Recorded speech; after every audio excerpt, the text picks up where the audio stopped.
One of your advisors, David Sachs, said the other week that the U.S. should, quote, declare victory and get out of the Iran war. Yeah, he also warned that if the conflict escalates, Israel may contemplate the use of a nuclear weapon. Has he shared that assessment with you? No, he hasn't. Israel wouldn't do that.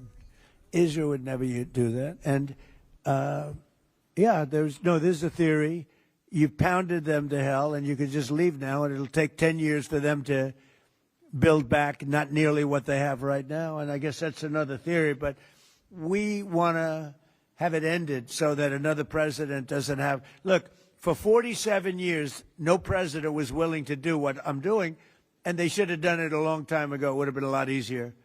There's no president that wanted to do it, and yet every president knew. I've spoken to a certain president, who I like, actually, a past president, former president. He said, I wish I did it.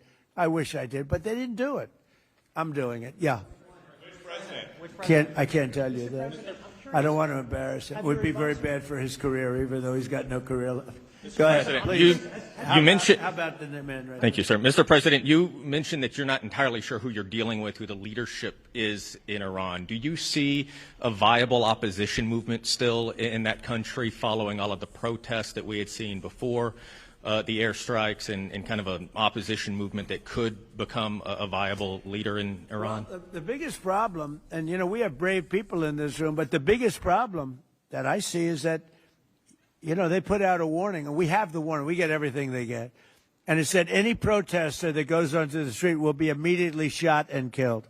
This is a little tougher than the American way. This is not quite as tough as nobody can believe it. So I can't imagine. They don't have guns, and the other ones have guns, highly sophisticated machine guns and AK-47s and other kinds of guns. And they did that with the women. So the women had 250,000, even 500 people protesting a year ago. And they shot women right through the middle of the forehead with snipers. And they didn't have to do many. About 10 went down bleeding profusely.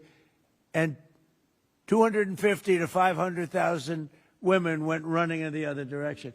Because they can be brave, but they're not stupid. And they have no gun, and you have snipers in buildings specifically for this reason. So a woman goes down falling, bleeding from the head, and it doesn't take long for that to spread. And when that spreads, that crowd dispenses. And nobody else has been able to do that to the extent that these people are violent. They killed a minimum 2 weeks ago, 32,000 people.